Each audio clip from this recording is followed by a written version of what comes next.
we're live. We're We're recording. live? No, we're not live, but we're recording. I think I've said this before. We've started this exactly the same many times before. Number 5 is alive. Welcome to the Daves of our lives. The opinions, comments, and views expressed on this podcast do not reflect the opinions or views of Dave or any other Daves. All comments should be taken as parody and or satire. Thank you for listening. When your sister and you were at the party, and I looked at her, and I've never seen your sister, and I looked at her, and I looked at you, and I looked at her, and I looked at you, and I said, "Are you Dave's sister?" And she looked back at me and said, "Is it because I'm brown?" And I thought for a second, and I said, "Yes. Yep. Yes, it is." I felt like we matched each other's energy. Yes, she was the only brown lady there. So Except for your mom. oh well, how do you mistake my mom for my sister?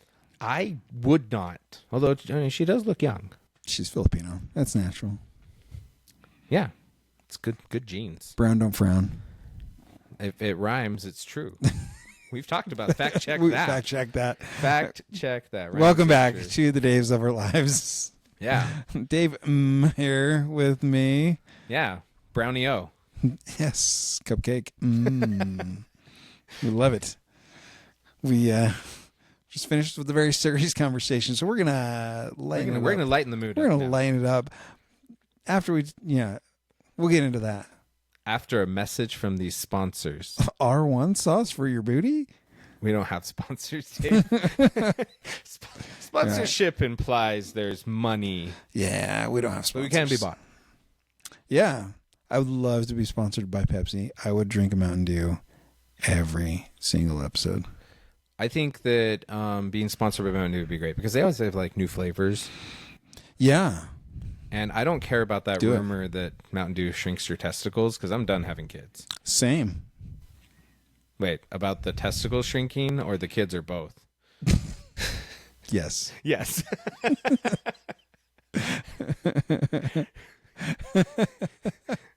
RFK is going to take that yellow 5 out and save us. As long as it tastes the same, I don't care. Yeah. As long, hey, Pepsi, make sure that you change the formula to be compliant, but make sure it tastes the same. Otherwise, I'm going to import it from the Philippines. Do you want to know why the sodas have that brown, like the colas have that caramel brown color to them? Do I want to know? I'm going to tell you. Actually, let me rephrase that. Do you know why? I don't know why, but I want to know why. Okay. The inventor of Coca-Cola, he was a pharmacist, and Yes. they would often mix up these concoctions. They would there'd be impurities and stuff, and so to hide the impurities, they would use the brown coloring Oh, so that you didn't see stuff in your drink. okay. So it's kind of disturbing why it's brown. Yeah, okay. But I associate that color with, like, root beer, too. Well, Or, like, sarsaparilla. yeah. So Sarsaparilla? sarsaparilla. At the time, Coca-Cola. There's an R in there. Sarsaparilla? Yeah, sarsaparilla. I think there's 2 R's. R sarsaparilla? Sarsaparilla. It's sarsaparilla. Fact there check two? me. Fact check me. Fact check yourself. Fact check this. Sarsaparilla. You got to say it like a redneck. Sarsaparilla. Sarsaparilla. But yeah, it's Coca-Cola was interesting because at the time for all the sodas they had flavors like lemon, peach, apricot, cherry, like they were natural Apricot, flavors, right? They're after something else. Yeah. But Coca-Cola, what is it flavored like in nature? What is it flavored like? Yeah, in nature, what flavor is it emulating? Oh, gosh. I don't know. Coke. It's Coke, right? It's And so Coke. at the time, that was one of the things and the recipe's slightly different than it used to be, but that was one of the things. Like, well, give it a try. Yeah. Like, what flavor is it? It's Coca-Cola. Yeah. And so that kind of opened up a new market for sodas where they could come up with flavors that didn't have to weren't- be like natural or fruity. Yeah, they weren't or- emulating a natural flavor. Yeah. There is a podcast called American Innovations, and they did I think a 3-episode series on the history of Coca-Cola, and it is fascinating. Most of a lot of the laws that we have, the basis for the laws in business is because of Coca-Cola. Not like FDA laws, but business laws. A lot of things to do with copyright, like infringements, and all sorts intellectual of things. property. Intellectual property, like Coca-Cola paved the way with legal, Like patent laws. yeah, like their Wow. bottle is their bottle, like it's their design and everything. You and people can't infringing use it. and Wow. stuff. Okay. But yeah, so That is interesting. there you go. Random fact. I mean, that's Stuff all, you should stuff you don't stuff you wanna don't know. want to know. That's our whole podcast. That's our whole man. podcast. That's the whole reason Things we- about stuff you didn't want to know. things that you may not need to know, but we're going to tell you anyway. We're gonna tell you anyways. I want a T-shirt that says that. That's like my line. Look, you may not want to know this, but I'm going to tell you but I'm anyway. gonna tell you it anyway. That's the next marketing campaign for the Daves of our lives.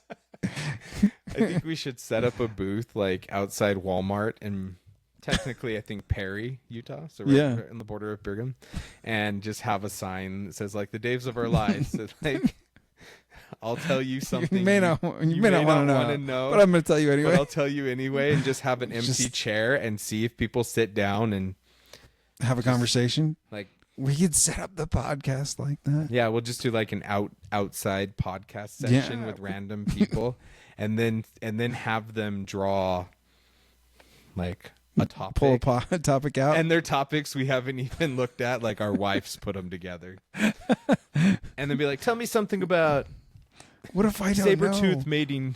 What if I don't know? We just make it up Yeah, and then say at the fact end- check. Oh, and then at the end, they tell us whether or not they think that it's true or we're full of Ooh, crap. that would be fun. Ooh, yeah. That would be fun.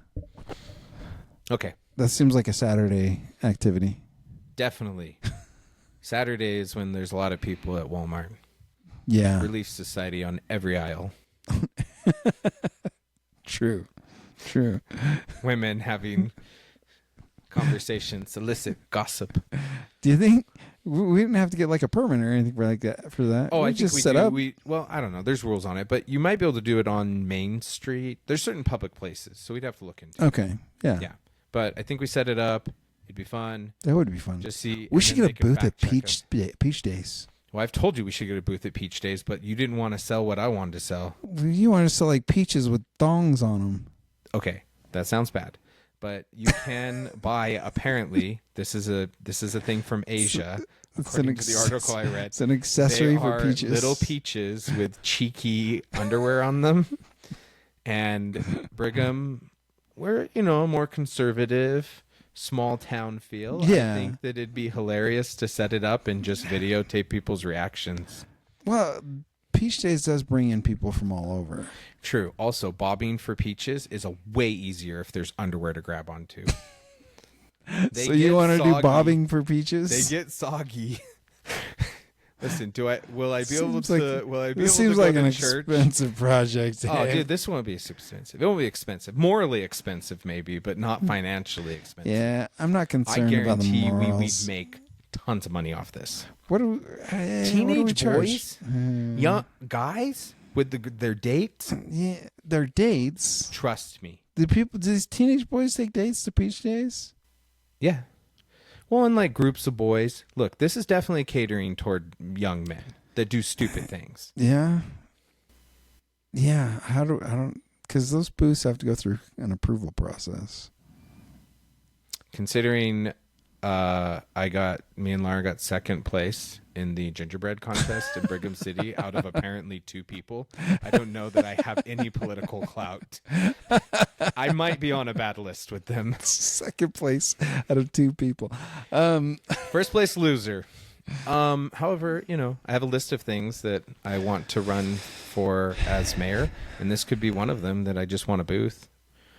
Okay. Yeah. The mayoral booth. The I don't think mayoral- we can do the peach mayoral thing. booth. I don't think we can do the peach thing in there if I'm the mayor. Well, if we I become mayor, I'll get you a booth. But if we do the peach thing, and then you run for mayor, it could hurt your campaign. Don't you think that we should possibly just get like a Bowser outfit, set up a keyboard, Burgess.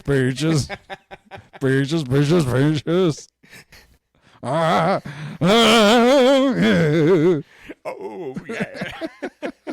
I feel like that needs to be an ongoing theme at every single Peach Days in Brigham City for the rest of In perpetuity. in huh? perpetuity. Okay. Bowser, Peach Days, Peaches song. We're going to submit a Change.org petition. To make Bowser the mascot. The official mascot The official of Peach mascot Days. of Peach Days. Nintendo, if you're listening, No, don't there's- sue us. There's too many. Yeah, please don't. There are too many people that have been around Brigham City for far too long. It's a generational thing, man. We need to think about the future. Yeah, they're The thinking young about. generation. They're thinking about their family's reputation and their. Are we I don't talking know. about the underwear on the peaches? Or I think we're talking about both of it, Dave. okay, the underwear on the peaches, I definitely agree. That's scandalous and morally probably not a good idea. For shock factor, I think it would be hilarious. But I feel like there have been more shocking things. the Bowser, The Bowser. that's not bad. Pages. Yeah, Yeah, that's a song about a supervillain I think. serenading a woman. I named don't Peaches. know that you. What kind of approval would you need? You don't even Don't ask, don't get. just get a Bowser costume and throw a Bluetooth speaker in the horns and put the song on repeat and walk around. I feel like it needs to be every hour, on the hour, live performance. And They we'll do have this stage. Yeah, and we'll have maybe one of the minions dressed up. We'll get our kids dressed up as minions. They can go around and get like asking for money in a Koopa shell. For what? What is the money going for? Obviously, sound recording equipment. This goes to support the Daves of Our Lives. This the second most popular podcast in Brigham City. It's not close. We're not close to first. I don't but even. What would be the think we are first? number 2. What would be the first? I can't say the name, but our neighbor down the road. She is by far more. She doesn't have a popular. podcast though. She's not a podcaster. She is a social media influencer, That's which right. is what we are She also. is. I don't know that we would be second. Really? I'm pretty sure we're second. I don't know. Wait, are you telling me that you have another podcast that's beating this one? That's centered around Brigham City? I don't know. No. Yeah. Actually, I don't know. I think the Simple Man's Gospel might not get the same engagement as the Daves of Our Lives. We should do a crossover, though. We should do a crossover. Both ways. We'll have Tom on this one. You mean Dave Tom? Dave Tom. Yes, Dave Tom. Dave Speaking Billy. of Daves, Michelle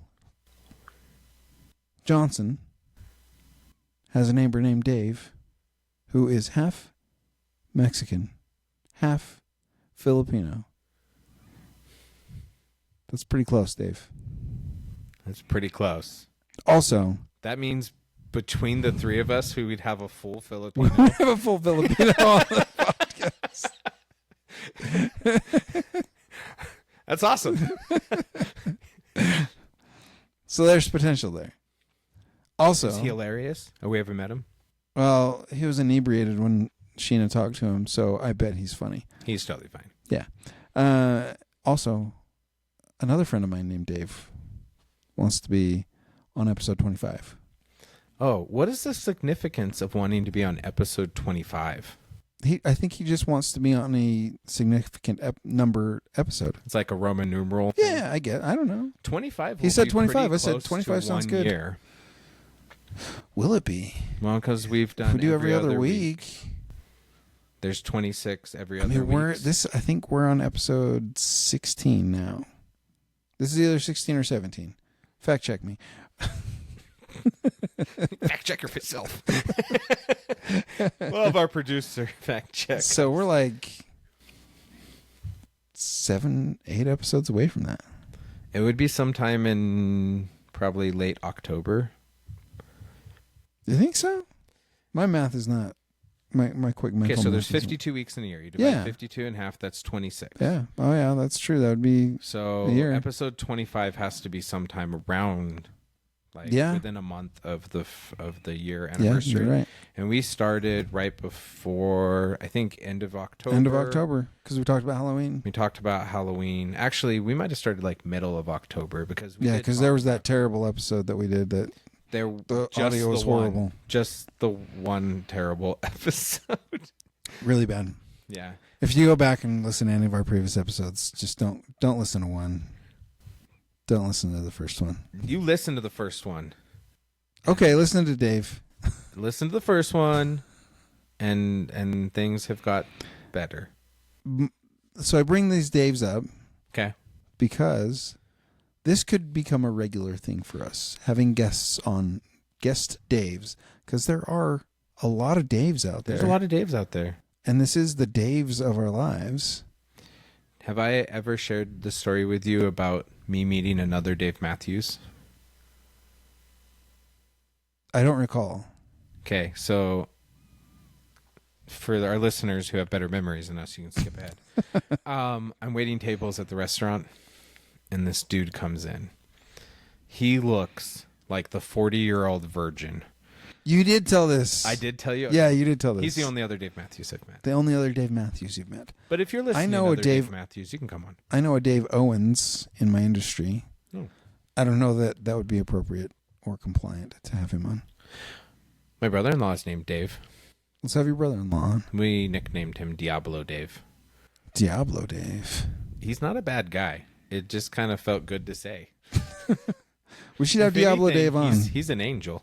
We should have Diablo Dave on. Yeah, he's very Can we interesting. call him Diablo Dave on the podcast? Would he be I all don't right with think that? we start out that way.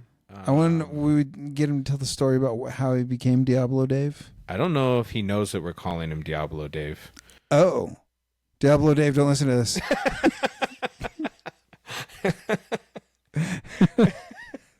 I mean, it's not saved that way in my phone. Anyway, okay, real quick. Yeah. What's new with you last 2 weeks? Last 2 weeks, man, nothing. Nothing? I made a mace, Like a medieval weapon like or a bottle of spray? a medieval weapon. Oh. Is it functional? Well, Or is it it's just more look cool? it's more of an exercise tool. Oh, So steel maces are a thing, okay. but also I'm cheap, and I had some stuff lying around, so I got a 60-pound bag of concrete and a jar, a big mason jar, Okay. and an old piece of fencing pipe. Okay. Oh, that's why you were posted on the... That's why I was asking for it, because I wanted to make another one. Oh. So I made one, and I wanted to make a bigger one. So I made another one. So I've made 2. Isn't a mace, and maybe I'm wrong on this, but isn't like a wooden stick with like a chain and a ball at the end with spikes? It doesn't necessarily have to have a chain on it. Okay, That's more of a flail. Flexible. That's a flail. A flail? Yeah.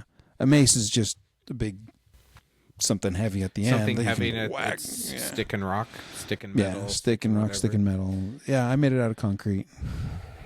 So for exercising? For exercise, yeah. Just another way to change things up. You swing a heavy mace around for 5-10 minutes and you get quite a workout.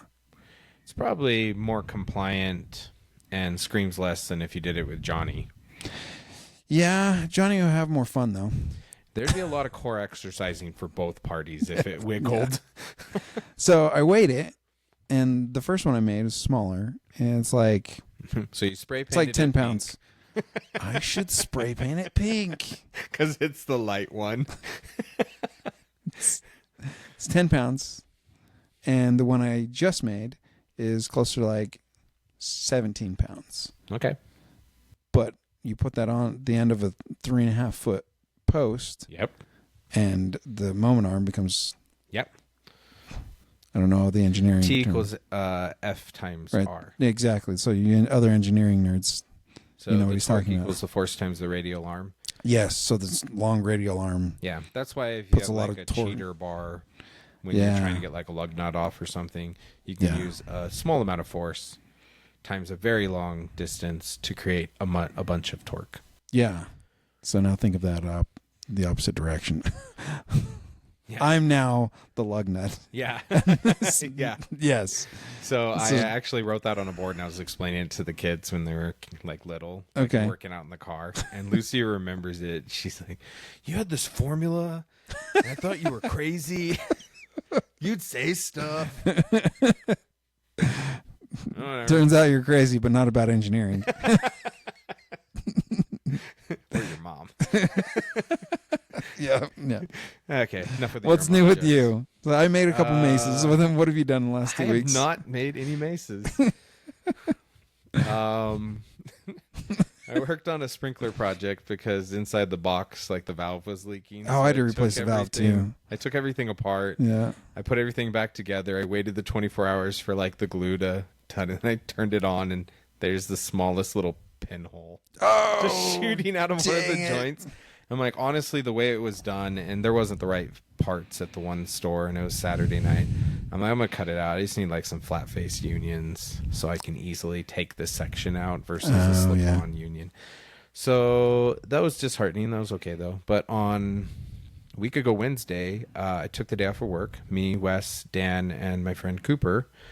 We all went disc golfing for the whole day. So the day started at 5:30 in the morning. And I left Brigham at 6, and we went and played 4 courses, 18 holes each. Jeez. It was 26,000 steps. We have the backpacks on, the snacks and the drinks and everything. So if I walked 13 and a half miles, I probably threw a piece of plastic, 175 gram piece of plastic, like 9 miles. And my Achilles heel was like so sore, my left one. I don't know if there's something about the mechanics of throwing. There must be. And took some like ibuprofen. I got home at like 7:30 at night. So it was a long day. That was a long day. And it was so much fun. It's just, we do it twice a year. It's a great times. And I just kind of like take a shower and I'm just bumming around. Next morning, my alarm goes off. I think I'm not going to be able to get out of bed. I mean, that was like, I'm not in the best shape, Dave. I woke up, felt totally normal. Oh, nice. Nothing. I've been walking a lot more, so I think that's been helpful. But yeah, it was great. Good. So we did that. Starting a new job. Starting a new job. Congrats. So I put in my notice. My current job. We can talk about this now because we can talk about this now. So that's week from Friday will be my last day, and I'll start the new job right after the holiday. So it'll be good. Yeah, that's awesome. It's exciting and scary at the same time. Yeah. That's a career change for you. And since we're talking about Filipinos, the one guy that I interviewed with a lot, he's Filipino. Yeah, way to go. Represent. Yeah. I was like, I know a lot of Filipinos, apparently. We're coming out. We're coming out. Coming out. We're taking over. Slowly. So yeah, I think that's, oh no, this happened. So stake president called up, somebody in the stake president wanted to meet with us, right? So this was on Tuesday, and this update impacts both of us, by the way. Yeah, so it's on Tuesday, and I talked with Laura about it, and I'm like, hey, they want to meet with us, and there was a soccer game on Tuesday night, so we had to leave a little early so that we could go over there. And we're talking about it, and she's like, why do you think they want to meet with you? I'm like, I don't know. And she goes, they probably want us to be mom and pa At Trek. at Trek. For all people who don't know what Trek is, it's a recreation of the Mormon pioneers coming into the Utah Valley. Handcart And specifically. they get all the kids together and they dress up in the old clothes and they do it for a couple days, and there's, it's a fun time. It's just, it's hard. And Yeah. I've never done it. You've never done Trek. I'm not from Utah. My ancestors didn't. They didn't trek. They weren't poor. Actually, they were. They just didn't come to Utah when they were poor. My ancestors are from the South, so we just... Oh, you made everyone else do the work for you. No comment. But that might be the case. This is awkward. Anyway, is this the time where I tell everyone that It wasn't your idea, Dave. I have an African American slave in my ancestry? Oh, really? Yeah. I'm like 0.026% black. Dave, this whole time we've been looking for a black Dave, and you are it. When I said to my wife, so my people, and she said, You can't say that. She said, what people? I said, my people. And she's like, your people? I said, yes, my people. She's like, are you talking about the blacks? African American people? I said, yeah, I found out I'm black. I'm 0.026% black. 0.026%. I'm like, my people. She's like, no, that is not how this works. I think I'd agree with Laura on And that. I go, I got to try. Like, all right, Elizabeth Warren. Elizabeth Warren, Elizabeth Cheney. It's like, according to the AI, it thought I looked like Bow Wow. So, this was bad AI. This is a long time ago. That is terrible. It's like, what celebrity do you look like? Bow Wow. I could see it. That's okay. I can't remember because I did that once too. Like your celebrity lookalike. They give you some white person? I can't remember. I think it was like Charles Barkley or something. Charles Barkley? I'm not even bald. I don't know. So I fudged it and I just I uploaded a picture of Ernie Reyes Jr. from Ninja Turtles 2. I'm like, this is my celebrity This is my lookalike. celebrity Everyone lookalike. acknowledged it. You did better than Yeah, I did way better than AI. Anyway, I got a little off the rails there. I apologize. Just a little bit. I don't think any of my family owns slaves, for the record, that I know of, but I haven't dug back far enough. Actually, There's potential there. I take that back. You go back far enough, I'm pretty sure there's... you go back far enough. Everybody was somebody's slave. Yeah, it's a bad situation. Right. Anyway, so I'm not even talking American history, right? You go back far enough in the world history, everybody was somebody's slave at some point. Was somebody. Slavery was everywhere. Yeah. So anyway, Trek. And Trek. Laura's like, I'm like, have you ever been like on Trek as a parent or as a kid? She's like, no, and I do not want to do it. So we get up and we're talking about it, and I said, well, we're going to go to Trek. We're going to be Moz and Paws. And she's like, no. And these people around us are laughing. I was like, if we go, I'm taking a bullwhip. I said, we'll whip. Whoosh, get those kids in line. Do you have a bullwhip? Oh, I own a bullwhip. Why haven't we not played with the bullwhip? Same reason we haven't played with the blow dart gun. You never asked. Anyway. You have a blow dart gun? I have a blow dart gun. Oh, come on, Dave. From Malaysia. Oh. That's yeah, we nice. definitely need to take a day and go play with the bullwhip and go play with the blow dart gun. Yeah, they're a lot of fun. So Larry's like, you can't take a bullwhip with you, on a church. Totally can. And I said, that is the only thing that Jesus used in the scriptures was a whip. It's the only. I'm like, it's biblical. I could take this, right? People around us are like laughing. So we get there and they're like, hey, do you want to be in the Elders Quorum presidency? Yeah. So that means that I get released from the current calling, which is primary teacher with the young kids with Dave. Yep. So that's why that impacts us both. Yeah. And Laura was sad about that because she's in the primary presidency. I need to talk to Laura. She said, here's what I want, Dave. You want me back? I want to be in the elders quorum with you. You want to be now that I'm gone? You're sad? You're alone? My favorite calling has been elders quorum instructor since I was home from my mission. I don't know if you know this, but I do have some opportunity to talk to people who make these decisions. Bring it up. I'll bring it up. Bring it up. If you guys are looking for a new instructor in elders quorum. Instructor. I like elders quorum instructor. That's a good calling. I had fun with the kids and stuff. But, I like the kids. But my favorite calling's I've been elders with the quorum. kids for a couple years, and then with the young adults, the teenagers, the youth. the youth. I For a haven't couple been with years. the youth in this ward yet. So I actually had a thought a couple weeks ago, like, wonder what's going on in elders quorum. And God's like, I'm gonna show you. I'm gonna show you, sucker. Welcome to elders quorum. Well, and I was really surprised Adam asked me to be one of his counselors because I used to minister to him, and the last thing I did when I ministered to him was I dropped a loaf of bread off at his house, and I said, Jesus fed people with bread. Jesus said to love your neighbor. This is a feeble attempt to make you feel loved. Enjoy the bread. And he was like, yep. Dave Matthews is He's the like, guy. he's somebody we need to keep an eye on. Keep your enemies even closer. I think don't think he that's just how it looked works, around. He's like, who else has a good beard? And Alex started growing a beard.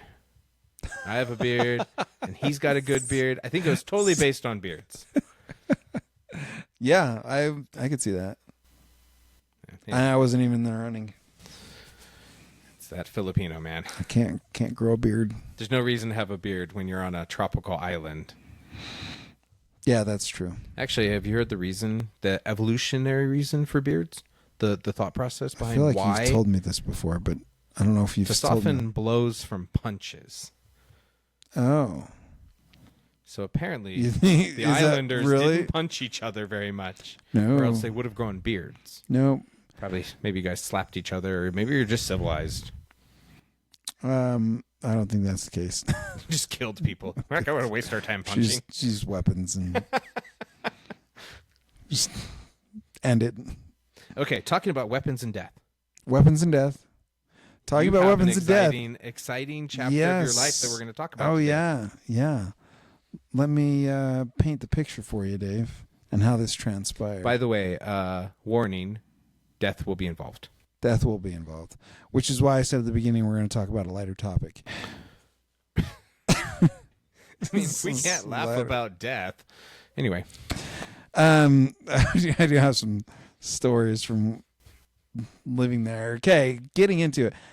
My wife and I lived, and our two older kids lived at a mortuary years ago. was it Lindquist? No, it was Russ and Brothers. Wasn't here in Brigham. It was in Bountiful. Okay. So it's pretty common. My understanding is pretty common for almost all mortuaries have an apartment or something, and they'll have people live there because it will be your job to kind of play security. I don't know if people break in often. Sometimes people Never break happened. out. That never happened. That happens when they're not really dead. But you would go and be like a body snatcher. Body snatch. I think that's the official term. I don't think there is an official term. Body snatch. Okay, fine. It's on call. I was on call. Professor Snatcher. I think we should stop saying snatch. Hey, body grabber. That doesn't sound. Did you any tell better. me you didn't? What do you put on your resume? I don't actually have that on my resume. Surprisingly, some of the jobs that we've done in our youth, we just don't. We don't. Dead. Man, I don't put deadlifter on. deadlifter. Do you know how much I can deadlift? 30 bodies a month. I did a lot of deadlifting while living at the mortuary. Look, it's a great job for like a young couple. Oh yeah, it's competitive too. People are dying to get in. I think I told you this. There's knee slappers, but then when they're really bad, we just say your name and then we slap. That'd be a Dave slapper. Just come closer. Have you seen that skit where he's like, what is the sound of one hand clapping? And the guy's like, I don't know. What is it?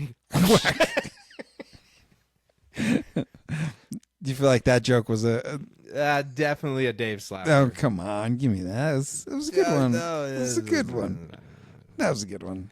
I mean, it's a good dad. No, it's a good job for. Well, here's really, I think, one of the motivations behind the apartments is to give aspiring morticians some exposure to the industry. Yeah.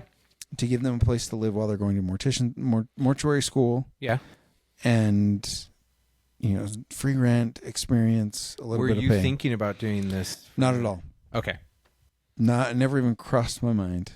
I really don't think anyone wakes up in the morning and says, I would like to live at a mortuary. Yeah. So here's how this happened. I was working full time for the federal government in 2013. This would have been 2012. So late 2012. Okay. Continuing resolution didn't pass. And so they furloughed the federal government. Right. So it was a shutdown. And my wife and I were like, what do we do? We don't have any income. We got to figure something out. Now, with the furlough, once the government starts back up, do they back pay you? Yes. Okay. Yep. They back pay. Which so that was nice. You don't have to work at all. Right. I didn't have to work. And you eventually get paid. Yeah, but there wasn't a consistent income. And this is before Elon took over efficiency of the government. This was 2012. When was 2012? I say that in jest. I'm sorry if that's a sensitive subject. Not to me. But where 2012, who was 2012? 2012, it would have been Obama. It was Obama. Was that his second term? That's his second term, yeah. Yeah. So this would have been just before election. Right, because that would have been election year. It's so election this was year 2012. So this was end of fiscal year 2012. Yeah. Into FY 2013.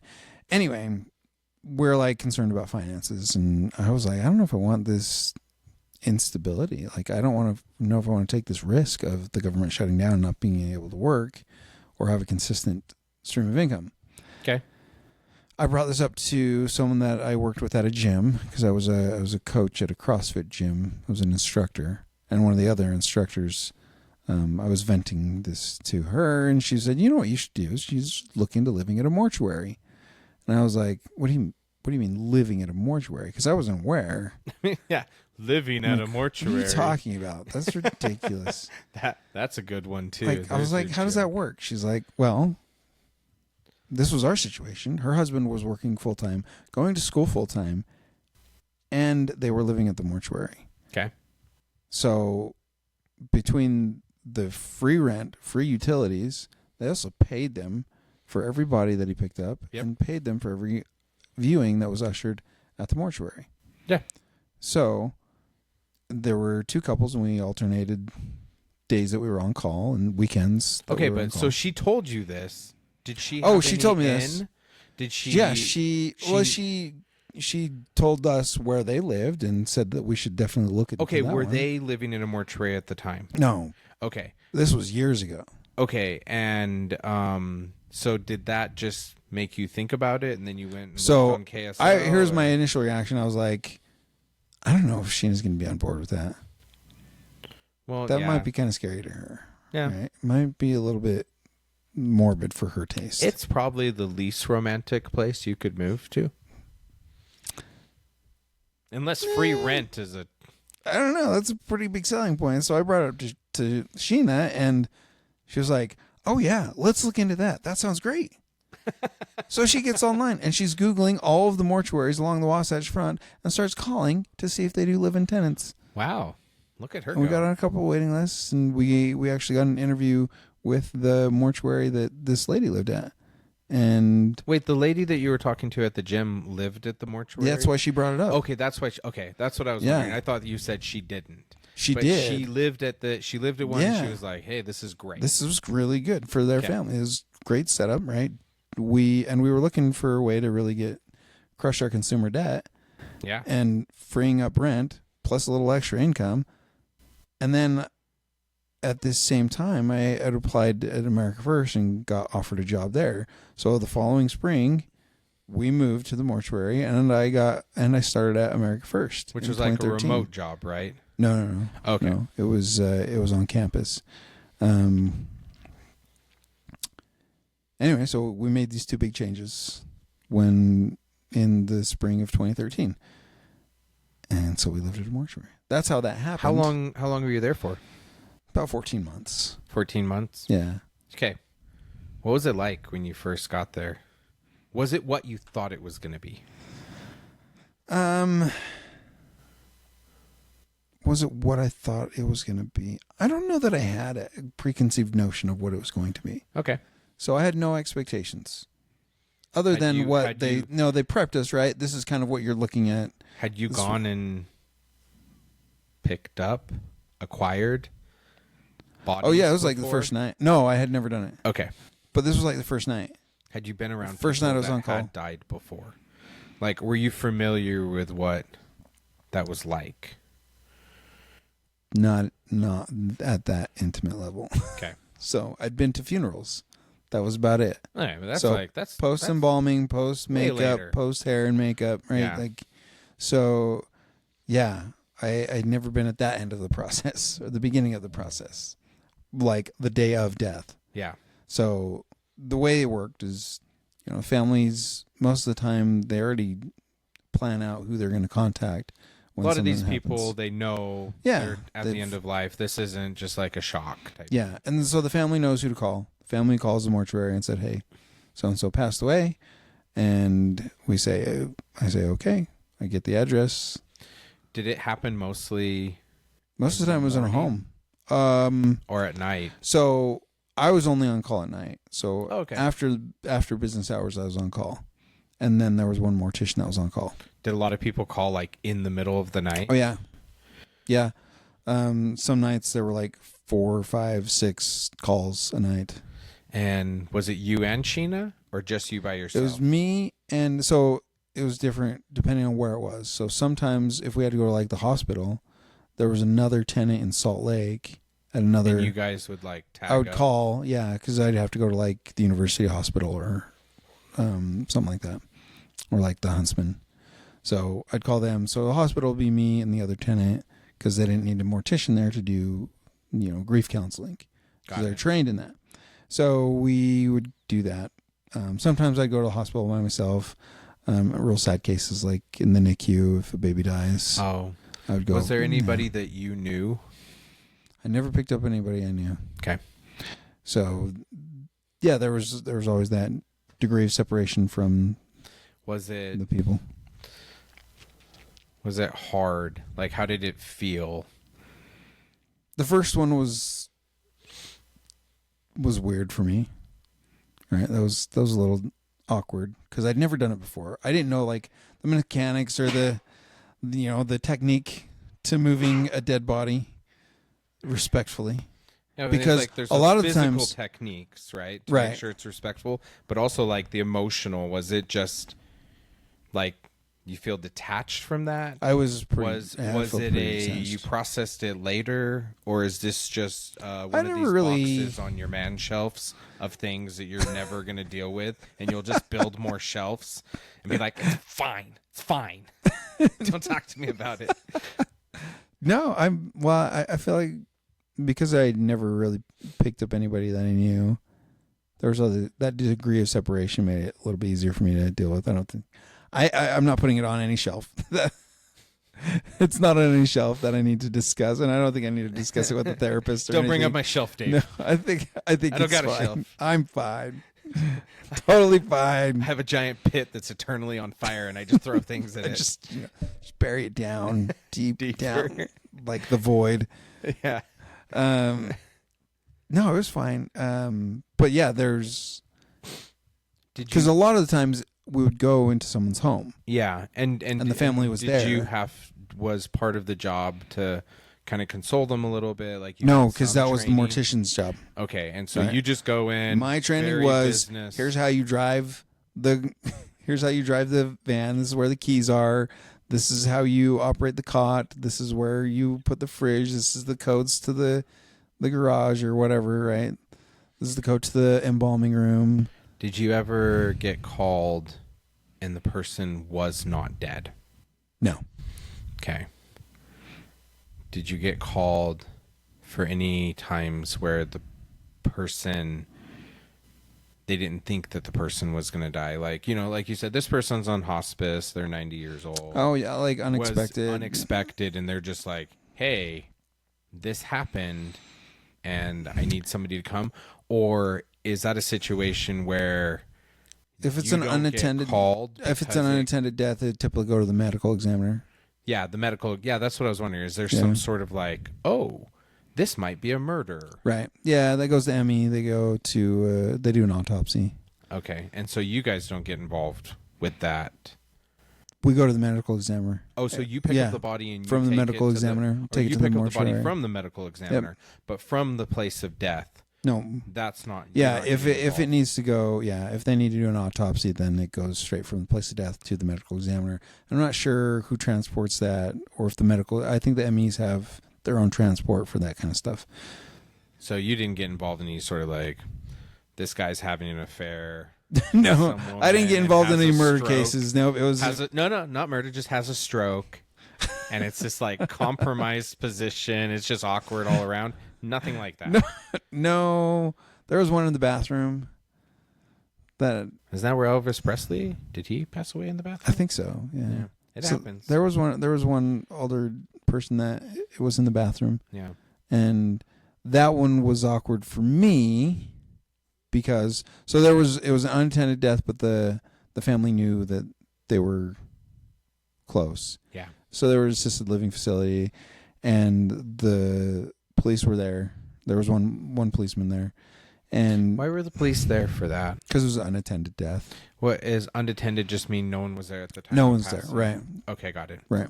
So I think they may have had to get the EMT or get a doctor to declare them dead. No, I'm pretty sure there's a fine for that, and the police officer was just there to write them a ticket. I mean, your final, you gotta get your money somewhere. Fine. So you didn't see that the death. Yeah, what's your name? Be $750. Take me to court. That one was awkward for me because when we moved the deceased, there was some shifting of bodily fluids. My understanding, and some gases released. Yeah. My understanding, not having been as involved as you have, is that weird things happen. Yeah, weird things can happen. Yeah, and so your bowels loosen, soil, things come out. Yeah. Like, it can look like your fingernails are growing, but it's really just the retraction of skin. Right. Which makes it look like your beard's growing too. I heard your eyes go dark. Yeah, like the whites of the eyes. I mean, that's why they close the eyes. I never really saw that detailed of it.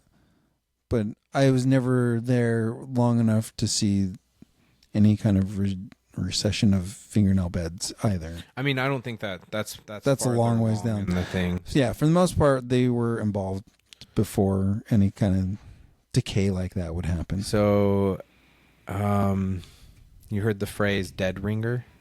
Dead ringer, yeah, I thought that was like their dead ringer or whatever. Oh, I thought that was a horseshoe. I'm pretty sure, and we're gonna have to fact check this one, but I think they buried people they shouldn't have. Oh, and they would leave a bell with a string, and there'd be a bell above, and the person, if they woke up and they're like, "Dude, I ain't dead," they can ring the bell. They could ring the bell. It's a dead ringer, but that was part of the job, is listening for the bells.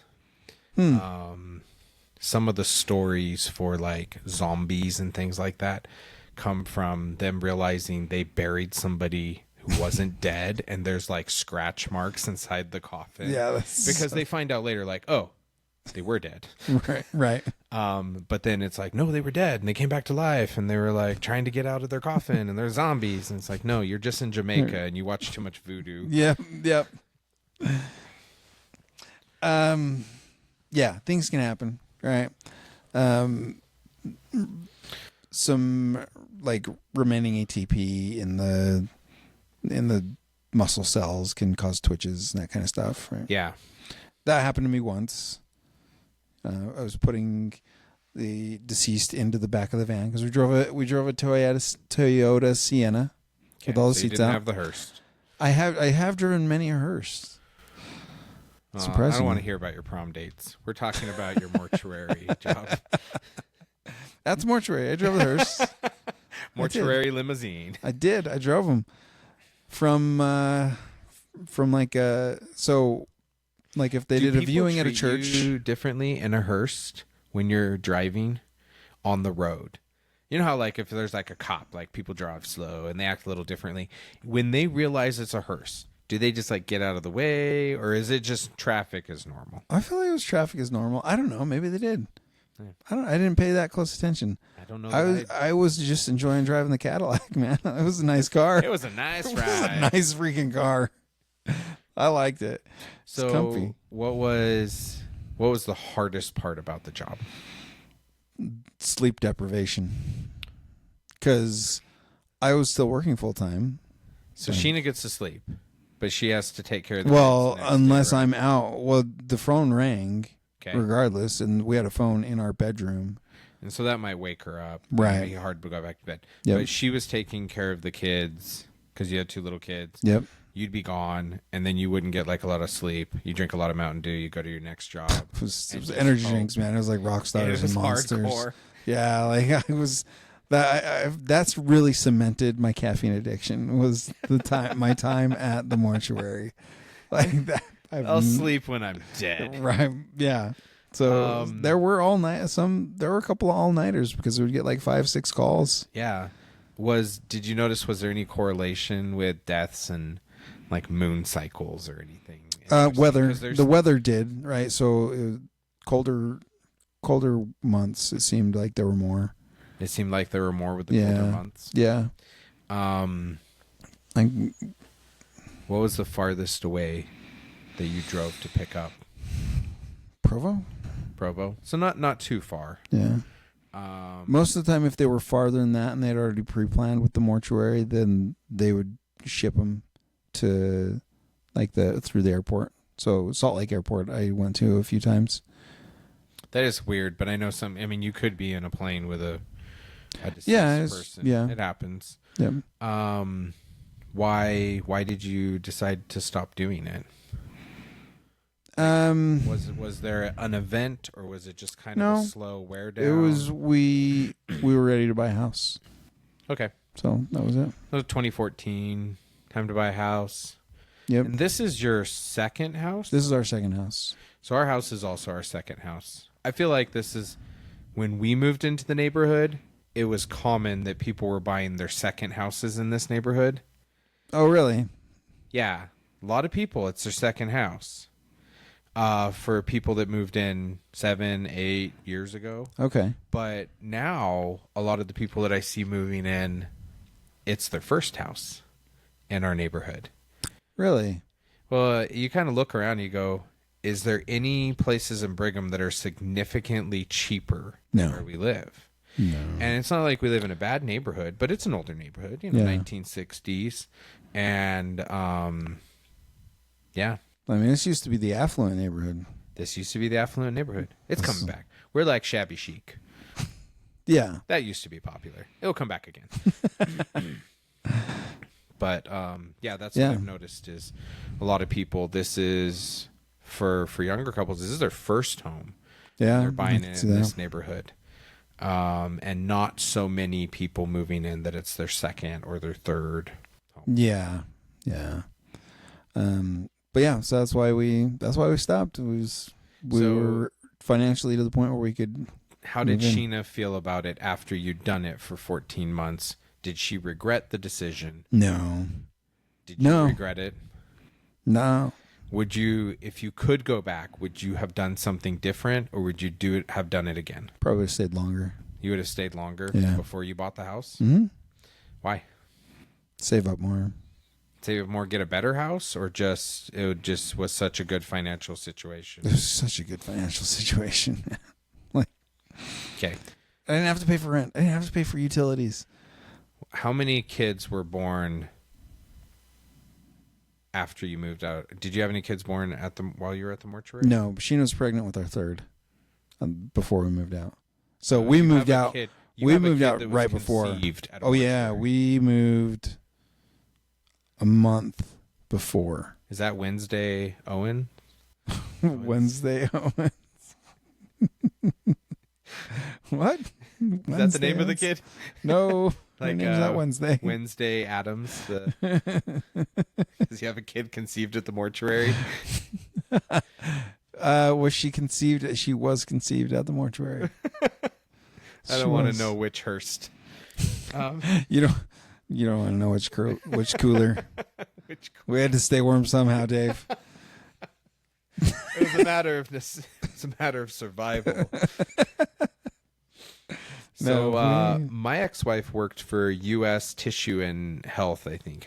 Tissue and Health. Okay. In Salt Lake City. She got a job there. She was a receptionist. And they would go... For donors. For donors, yeah. They would go there. And my old mission buddy, he was my companion in the MTC for 3 weeks before I got kicked out. Yeah. It sounds bad. I just got to go out early because I already know to speak Russian. Anyway, he worked there too, and he was working on getting his medical degree. And so he was one of the people that actually went out, and they would cut open, and they'd take bones, and for a lot of people... For research, right? Well, most of it was for donations. So, like, if you check the box that you're a donor... Yeah. And they need your stuff, they need to get it quick. And so they're not careful. Yeah. It's like baseball stitches and stuff. But if the person's going to be cremated, or if it's going to be like an open casket, closed casket, but a lot of times they're wearing clothes. The only thing you see are like hands and faces. Right. And sometimes the family members would see, and there'd be complaints because it looks like horror movie. You know, they just get in there. They have to get the organs out as quick as possible. They're replacing bones with PVC so that there's something there, and then just like stitching it up quickly. Yep. Not to be disrespectful. It's just they only had so much time. Well, but they'd also take skin for like burn victims. Oh, for grafts, huh? Yeah. And at the time, so she's a receptionist. And she was talking to some guy in Texas. I don't know if it was a sister branch or something, but she mentioned to him that I like Bluebell ice cream because it's from Texas. Yeah. And so the dude sent Bluebell ice cream in one of those organ coolers. She's pregnant at the time, and he's like, here. And he sent like 5 or 6. It looks like a shipment showed up with like human liver in it. And it's like, hey, here's some ice cream. And that's hilarious. It was pretty funny. But it was a job. I think she only did it for like 6 months. And she was pregnant with our first baby, and it was just really hard. It was just a hard pregnancy. It's about as much experience I have with the mortuary or kind of that industry was just hearing my friend from the mission talk about it and the stories that she would talk about too. Yeah, it's interesting. We had the Eye Institute come out for people that were donors, and they would donate their eyes to research, and they could still do an open casket with that. Man, but you talk about like. You don't have to be gentle with the deceased. You're not hurting them. So like, you're not hurting them. It's just so they wire their mouth shut. Yep. And watching that happen, I was like, oh, like just the way they do it. It's like you feel the pain. Yeah. But you don't have to. Like they're gone. It's just a vessel. You want to be respectful, but also you got a job to get done. Right. You can't be. And sometimes you have to be a little bit forceful to get them into the position that they need to be to present them to the families at the viewing. Yeah. But I mean, I feel like I can laugh about it now because I've seen it. But like, here's an example. Because you haven't resolved the item on your shelf, you laugh. I'm putting it back on my shelf so I can laugh about it. It's unresolved. We'll laugh about it. No, we hide our pain with humor. I'll share this. The first time I saw a body post autopsy, I was a little bit shocked. It was one of those nights where there were multiple calls that came in. So my first call, I went to the ME to get the body post autopsy. And when you get them post autopsy, they're just wrapped up in plastic. Yeah. And so I just put them on the cot and throw them in the back of the van. Like, that sounds rough. I put them in the back of the van and drive them. I snatched them. I'm on my body snatching duties. And so I call up, and on my way back, Sheena calls, hey, we got another call. So she called the on-call mortician. Can you pick up two bodies? Like, does the vehicle accommodate two? I think it would. Yeah, I think there was one time where he had to. I think when I went to Provo, okay, we ended up. I just didn't know if like it physically accommodated that much. Yeah, space. so there was just the two front seats that were in the van. There was enough space for two cots if we had to. Okay. But this one, I'm on my way back. Hey, I've called the on-call mortician. He's going to meet you in the embalming room so we can get it started before you go pick up the next one. So I meet him there. I help him get the body onto the table, and he opens up. So are you familiar with how they do an autopsy? I mean, I imagine there's lots of holes. There's really one big gaping one. Is that where they do like the Y-shaped cut down the middle? They do like a Y-shaped open it up. Yep. I mean, I guess it depends on the type of autopsy, or is that just standard autopsy no matter what? I think that's pretty standard. Okay. So they can examine all the internal organs. They do the Y-shaped incision, okay, and then they cut the sternum out, okay, down to like the certain rib cage, certain area. So they have access to the right, and then organs. they just pull it out, and they pull out all the organs. They do an examination. They bag those up and put them back in. Put a couple stitches in the Y. Okay. Well, I help him get the body onto the embalming table, and he opens up because normally when you do the embalming, you don't have to get into the chest cavity. But after they've done an autopsy, that's kind of the really only way to get the embalming fluid into the entire body is you have to put tubes all over.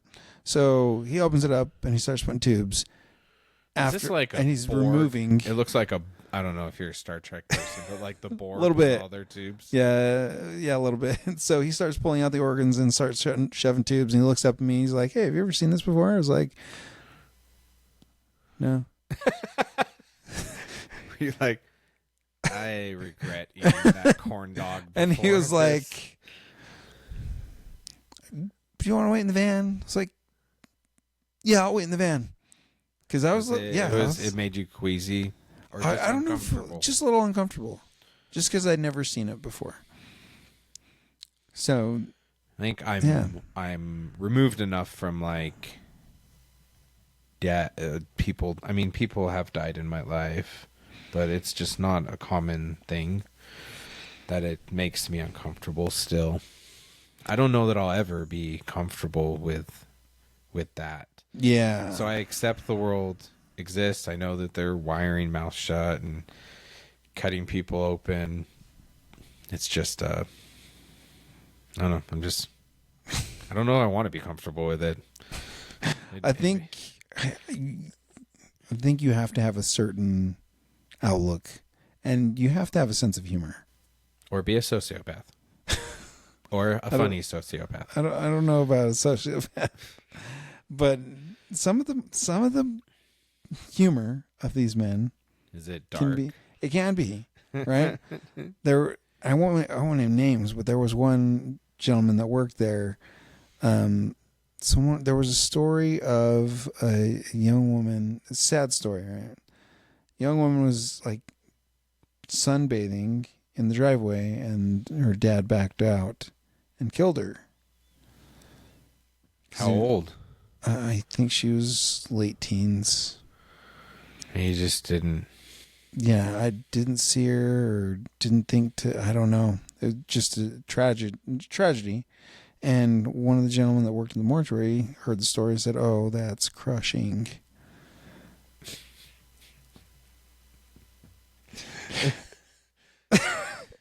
And I don't know to this day. We're all going to hell. Today, I don't know if that was intentional or if it not. just like slipped out. I don't know. But then there was another one. You know, you hear about somebody committing suicide by hanging, and he tells the family to hang in there. This is like the funeral that I told you about when somebody asked my friend, "How are you doing?" and he said, "Staying alive." And it's like he didn't even mean it. He just said it, and it was just cringe. Is the only thing you can describe where you're like, "Hang in there." This sounds horrible now. Yeah. Yeah, words you can't take back. So did you deal with a lot that were suicides? Not a lot. No, most of them were natural causes. Most of them were natural. Were there any ones that ended up being criminal from the ME? Or do you not have that? Are you not privy to that information? Or you just... Yeah, I don't know. That's not something that was shared with me. And probably not something I really thought to ask. It was, when it's 2 o'clock in the morning and I'm on... You just want to go back to bed. I'm on 300 milligrams of caffeine just to stay awake. You're about to be the next body. Enough caffeine can cause problems. Yeah, you block enough of those adenosine receptors. It's your heart. I think it's 400 milligrams is the maximum recommended dose. The charged lemonade at Panera. Fact check that. Panera, there was a lawsuit over it. Charged lemonade. They call it charged lemonade. It's highly caffeinated lemonade. Oh, cool. I'm interested. Cool, right? Yeah. So a kid drank so much he died. Oh my gosh. Because it's just hard to know, and caffeine is in so much stuff. So I limit my intake to, I think, about 120 milligrams a day, tops. One of those caffeine packets. One of those like Crystal Light caffeine packets. I really like those, the sugar-free ones. Yeah, me too. There was a time, and when I was working in the mortuary, living in the mortuary. You just took that straight? You didn't even drink it? Just dry. You just snorted it like cocaine? No, but I did mix it with like a 12-ounce Mountain Dew sometimes. Caffeine on because I wanted the carbonation, and the carbonation is nice. I do like the carbonation, but I like my Diet Dew. I would say out of all the diet drinks, Diet Mountain Dew and Diet Dr. Pepper are both really good for diet drinks. I'd say the zero sugar ones. Well, yeah, zero those sugar. Formulas are. I mean, I kind of lump those into the same category. Yeah, they're 0-calorie sodas. Yeah, there was a research study recently found that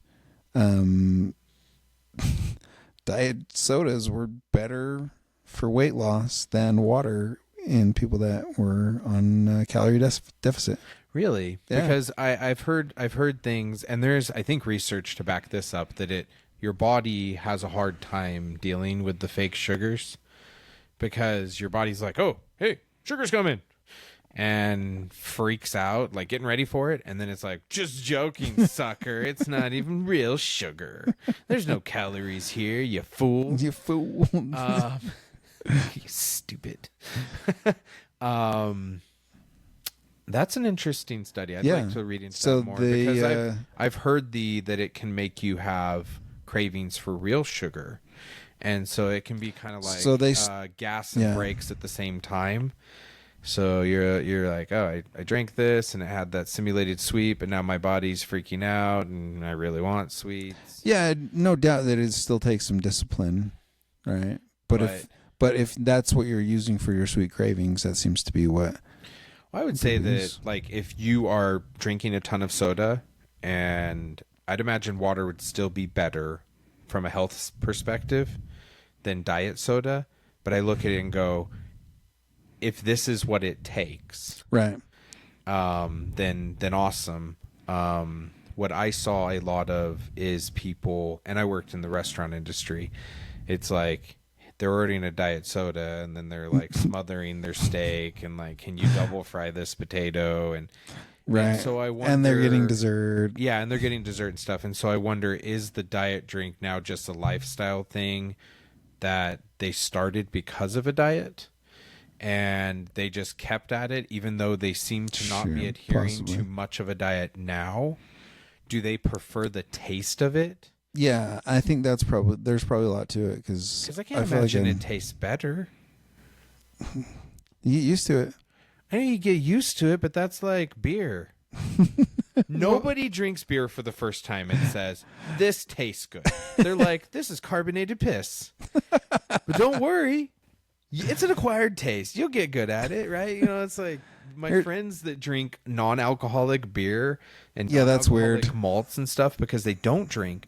They're like, here, Dave. I'm like, that's weird. I can't appreciate the I've tried that, actually. Taste. I've tried that. They gave me some, like, mixed it into a root beer, and I'm like, I think I'm going to vomit. Yeah. But they loved it, and I was like, good on you guys, but it was like an acquired taste. So I think that I would say diet soda tastes much better than non-alcoholic beer. non-alcoholic beer. Much better than non-alcoholic beer. But I don't know. Do I prefer it? I think I prefer like a Dew Zero Sugar over a regular Dew. But is that because of the cost of the calories? If Possibly. Calories aside, would you choose that over that from a taste standpoint? Because I'd probably choose the real sugar Mountain Dew. Yeah. I not the corn syrup one. The real sugar one. Yeah, is really good. Like Mexican Coke. Like me and Laura go to Reuben's. Right, stuff with cane sugar. The cane sugar. I get a Mexican Coke every time, and it's probably like, I don't know, $10 or whatever. But it's in the bottle. The cost of the calories is the cost of the calories. The reason why. Or is it because... Oh, yeah. I'd be honest. Yeah, that's why. So if the calories are out, I mean, I'm just saying sugar, like real sugar tastes good. I mean, if it wasn't super easy to get into calorie surplus by drinking real sugar Mountain Dew, I would. Yeah. My problem it's just super easy to get into caloric surplus. If we get soda, because we'll get sodas for like these neighborhood parties or whatever, right? And I'll get a bunch of sodas and then like the cooler will be outside and it actually stays pretty cold even during the summer. And it cools down at night. Yeah. And it's just sitting in a bath of water and it's like, I can't resist. I'll drink a Mountain Dew every day, and if I don't have the soda around me, it's fine. Dude, but I just can't buy it because if I have it at the house, I will drink it. Yeah. And so a lot of the sugar-free stuff just to kind of get liquid, but not sugary liquid, just because it's those extra calories. Yeah. But yeah, if I have root beer and vanilla ice cream, dude, it's root beer floats every day. Maybe for breakfast. Have you had Zero Sugar Barks root beer? I haven't tried it. It's actually pretty good. I should give it a try. It's not the same. It's not the same. Never the same. It's never going to be the same. But if you are used to like 0-calorie sodas, I think that once you get used to them and you don't drink the regular ones, you forget. Yeah.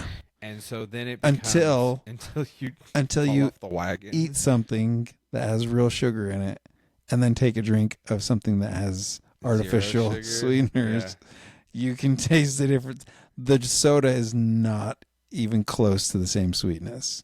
Like, it just doesn't taste as sweet. So, have you tried a Pepsi Nitro? I have. Okay, so what's interesting? They go flat way too fast.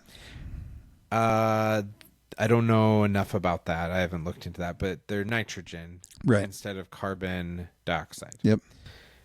And nitrogen bubbles are smaller. 70-ish% of the air we breathe is nitrogen. It's inert. It doesn't have taste to us. It doesn't mean that it couldn't have taste to another animal or something, but to us, we don't taste anything, right? So carbon dioxide's bitter. Oh, okay. Because of that, I think that they have to over-sweeten the sodas. Okay. To compensate for it. Because if you ever drink a soda that's flat, it tastes sweeter. It almost tastes like you're drinking syrup. Yeah. And that I would. So do they not put as much sugar? I don't know if they put any less sugar in the Pepsi Nitro, but I think they could. And so if I could have any change in the industry, I'd be like, get rid of carbon dioxide, put in the nitrogen. Yeah. It has smaller bubbles, so the sensation in your mouth is different. It's smoother. Does it have a the vapor evaporation temperature or the? I don't know if there is something about maybe it goes flat faster. It goes but flat I think faster. I think it's more expensive. Okay.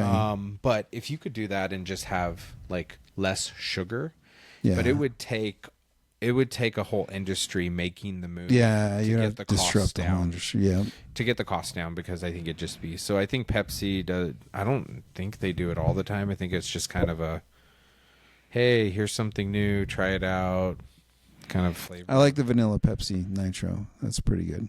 The coconut and cream Dr. Pepper. Yeah. I love But that. I think the nitrogen The evaporation. evaporates. Yeah, it evaporates off. It off gases. Off gas is much faster. And so it goes flat faster. I haven't looked into that. It probably makes sense. Another thing that I think is good if you're just like trying to reduce calories from like ice cream floats. Not that I've ever had a problem with that. Is doing You haven't had a dirty- problem reducing the calories? like a dirty soda. You know, A like dirty soda. heavy cream or half and half. Oh, yeah. So Yeah. put some of that in there. Gives it like a nice smooth. I do like that creamy Yeah. cream It's good sodas. stuff. Yeah. Not lactose intolerant. So, are you lactose intolerant? No, not that I know of. Have you been to Maverick and made your own mixed drinks there? Because they have that's cream. like really sugary, really sweet it's cream. so the old school root beer that they have. I think it's an IBC root beer or it's old fashioned root beer. It's non-caffeinated, so when I did the plays, I can't drink caffeine super late or else I will not go to bed. I have to cut myself at like 2 in the afternoon. That's it. Yeah. I can go to bed by midnight if I do 2 in the afternoon, but I would pick up that soda and like put in 2 squirts of the cream. And it was so good. And I'm like, man, this is great. And I didn't think it was sugared. Oh, you didn't realize it was It's sweetened? so There's sugared. so much sugar in that cream. Yeah, it's not like half and half. It's like It was like so sugared. it's like ice cream before it's iced. It is. Here I am, just putting a little cream in here, but you can go get some creamers from like the coffee section. That's true, you can. And some of those have flavors, and those aren't sweetened, I believe. So Yeah, and the syrups, the pumps. Yeah, so I'll normally get like, I don't do it all the time, but when I do, I get 0 sugar Mountain Dew, and either do mango or coconut and the cream. So you just add some sugar in. Yeah, yeah. But it's probably still better than what if it was straight. Oh, if it was like the regular Dew, yeah, they're saving a lot of calories that way. It's so with the But- pebble ice. I don't normally get the pebble ice. You get the regular ice. I get the cubed ice. The pebble ice is so good. I don't like it. That's because Melts too fast. That's because you're drinking too slow. How are you supposed to really commit to your drinking? When I've got a 40-ounce tumbler full of it. I mean, if I really wanted to, I could get through that pretty quick, Dave. I don't know, savor my drinks. Oh, do you ever this is kind of random. We were just talking about drinking fast. Do you ever go to restaurants that have like eating contests? Like if you can eat I this, have. have you ever done one and completed it? Yes. Where at? It was in Alcoa, Tennessee. Okay. It was called Hot Rods. And what was it? It was the Chubby Challenge. Okay. It was a 30-ounce burger and a pound of fries in 30 minutes. How did that go? 27:36. Did you go in planning this, or were you just like, "Hey, let's go to eat"? Oh, okay. It was like earlier that day, and someone was like, "Hey, there's this food challenge," and me and one other guy were like, "Yeah, let's go do it." Did your friend do it too? We both finished. Both finished. Yep. What do you get for finishing it? You get a T-shirt and your picture on the wall. And how did you feel afterwards? I didn't eat for the next 18 hours. It's like that Far Side where the pig's like, Oh where's my the gosh. pig? And there's this like anaconda with a pig shape. Like just Yep. that's how I feel after I ate a breakfast burrito. Yeah. Like one of those big breakfast burritos From, like, Beto's. From like Beto's Yeah. and Rancheritos. And it's like, I'm good for the day. Yeah. I don't Like even eat you can anything. see this burrito shape in my stomach. This is the size of my forearm, man. That's how it felt. Have you ever done a food challenge? No, but We should go do Burly Burger. I was gonna say Firehouse has one. Firehouse They have a subs 3-foot or Firehouse pizza place here in Brigham. They have a 3-foot pizza. What do you get if you finish it? I don't know, but me and Dusty were talking about it, and he's like, "There's no way." I'm like, "I think I could do That would it." take some prep, Dave. I would need to do some prep for that. What type of prep? Like drink You water? need to stretch Stretches? the stomach, Stretch, and then stretch. I've been stretching it for years. I think you and I have different sized stomachs. I don't. I think 3 they said foot in that diameter? Nobody's ever done it before. how many people can be on I it? think it's 2 people, 3 foot. 2 people, 3 foot. That's a huge pizza, That's Dave. not 3 feet. That's only 2.5. That is not 8 inches. We talked about this. 3 feet. That's about 3 feet. That's big, man. That's huge. I've never thought about like how hard that would be, and I Yeah. don't know enough about like do you just like drink water to keep things stretched, and then you just pee and stop drinking? I don't know. I mean, do you just not eat for 2 days? Like, is there some So, science behind it? We I have to was look it up and after see. that one I did. I was ready for another one 2 days later. Yeah. And I can't remember the name of the place. It was another place in Tennessee. But it was a 4-pound burrito, sweet pork burrito, with like a side, like half pound of slaw or something like that on the side. Did you do it? No, I wanted to. I was ready to, but they needed 24 hours in advance notice, and I was leaving the next day, so I didn't have time. So you said DoorDash it to me. This was before DoorDash. DoorDash did not exist at the time. Yeah, if there's one that you want to like get a group of guys together and say, let's go. Let's go to act the like Burly idiots." Burger. Where's Burly Burger at? Ogden. What is like their 12th Street. challenge? I'd have to look it up. I think it's like the Brigham Burger. Something like that. That'd be appropriate. Yeah. The Brigham Burger. Yeah. It's huge. It's huge. Like huge. It's Huge. so big that it's going to Biggest, be... the bestest. You're going to love it, but it's going to be very difficult to finish. So difficult.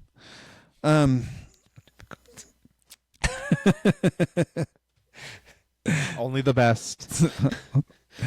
Only the best burgers. You don't even know. But we're going to do it. And I'm going to say, I did that. I finished it. Only the best.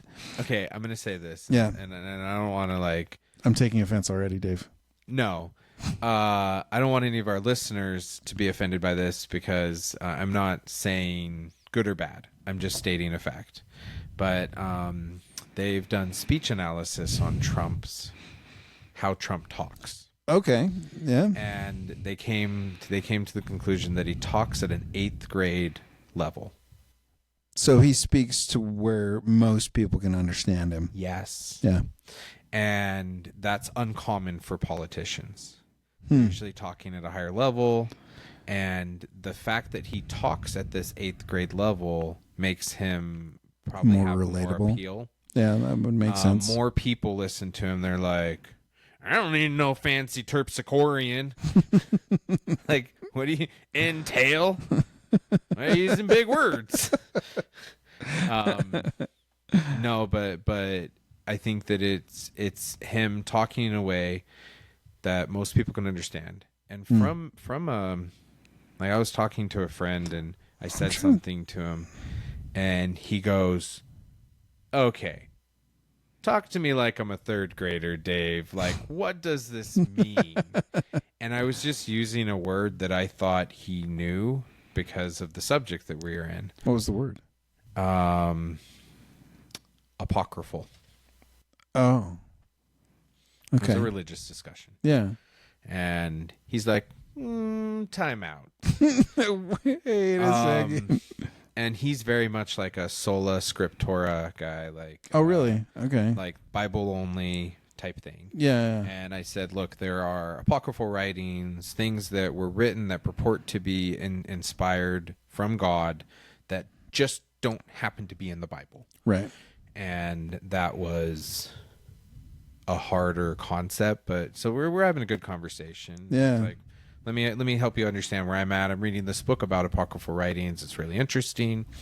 And we had a great conversation, but he's like, hey, talk to me like I'm a third grader. I'm sorry. I thought you knew, but I think because of his faith background, they're very focused on just what's in the Bible. Right. And that was a term that I just don't think gets floated around a lot. No, I wouldn't say it is in most like traditional religious circles, right? Or like not traditional, but like it's not part of most cultures. It's more of an apologetics term. Yeah. Yeah, I'm trying to think of what presidents spoke above an 8th grade level. If I think back to Not Obama, George W. Bush. no, even But I think Obama, even President Obama was articulate, but I think Obama did he use terminology that was I think higher Obama level? did. I think Biden did. Look, you don't understand. Just because you don't understand what I'm saying. I didn't read the study that I read didn't go into the different presidents. And It was just on Trump. So it was just on Trump. It'd be interesting. I would be interested to see a comparison. But it's like, he's a smart guy. George W. Bush is a smart guy, right? Yeah. But some of his charm was just Look, like, you fool me once. Shame on me. Fool me twice. shame on me. You ain't gonna fool me again.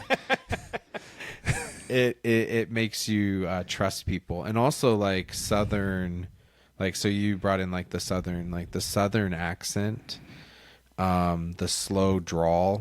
The reason for that is probably because of a worm that people contracted from walking barefoot. I think it's hookworm. Hookworm is what contributed to the Southern drawl. Yeah.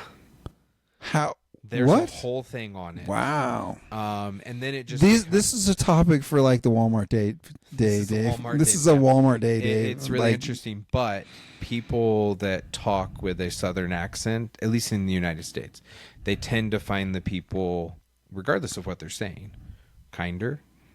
Like, they think they're more polite, and they think that they're dumb. Well, I declare. Yeah, so if you talk with a Southern accent, even if you're saying really quote-unquote smart stuff, people will think you're dumber than the person that's talking with like a Northeastern accent. Can I share something? This happened. Have I ever told you no? We can edit it out later, but we edit nothing. We don't edit anything. We were in the temple the other day, and we were doing sealings, and the sealer was reading Asian descent names, Chinese and Japanese specifically. It would be very hard.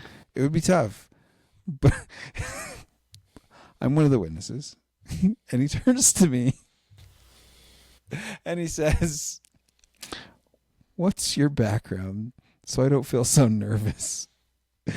As you're butchering some Asian names, and I was like, I only speak English.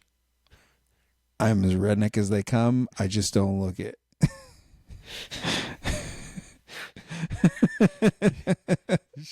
I was like, I'm surprised you didn't turn to him and say, "I'm offended." Already. Well, I said I'm half Filipino, but I only speak English. But I only speak English. I was raised in Emery County.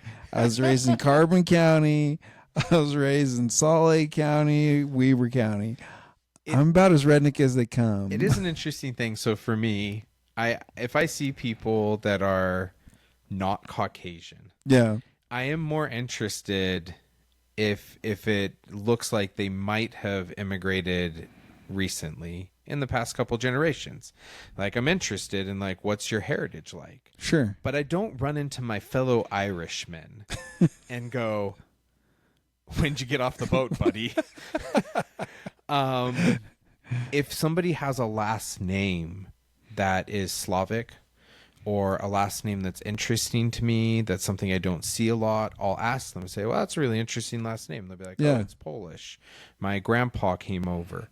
I think most people in America, because it's just the past couple hundred years, can talk about their family heritage and what country they came from or where most of their ancestors are from. Yeah. I think it's just harder for people to look at Caucasians and differentiate between them. Oh, yeah. From the different parts of Europe. In Europe, that is not the case. I believe that. In Europe, like, they can tell. They look at you and they're like, no, you're from Germany. And it's almost like they're racist within the race of Caucasians. But it has more to do with, it has more to do with culture. You think I think we're in the United States, we're exposed to so many different ethnic backgrounds and cultures. So many. It's very much a melting pot. It can be tough to differentiate, right? The German descent from the Irish descent. Well, and a lot of it gets mixed in anyway. Yeah. So it's like, my grandpa had an Irish passport, but he wasn't born in Ireland. But, like, I have a lot of Irish in me. I mean, I look like I'm Irish when I'm not black. When you're not black, the other 99.74%. 7423%. But yeah, a lot of it's Irish, and so I think I relate to that. My sisters have done some of those, like, genealogy things, and it comes back with, like, you know, Irish, French, English, just kind of that area, which makes sense. But then you look at people like here in Utah, and it's like, yeah, you guys are pioneers from, like, the Scandinavian countries. Yeah. You're like tall, skinny, superhuman Viking babes. Again, you are not from England. There's a lot of redheads here. You got a lot of, like, Scottish people that came over. Yeah. What's interesting is the tree diversity in Utah is really big. The tree diversity. The diversity of different species of trees in Utah is very large because pioneers brought trees over. And we have a Russian olive tree. We might have a Russian olive tree in Utah. By the way, I hate them. It's a tree. It looks pretty, but it has really long thorns. And invariably, when I play disc golf, I throw my disc into one of those tree bushes. This is in here in Brigham City?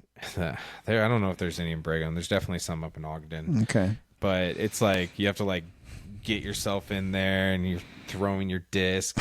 And you look like you've been attacked by a bobcat. They've got, like, long thorns. Oh, yeah. Yeah. They're super long. I fell through one of those at Fort Buenaventura. Oh, yeah. No, that's where, Fort Buenaventura, there's a disc golf course there. Yep. And they have them, Okay. Yeah. Yeah, they're very uncomfortable. I fell through it into the Ogden River. And that was fun. So that's what happened to your face. That's good to know. I was going to ask you, man, but... So many things have happened to my face. We're only scratching the surface. No pun intended. I think it was intended. Well, it's getting late. It is getting late.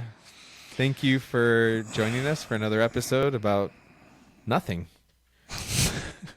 Maybe you can join us live at Walmart one of these weekends. Yeah, we'll post that.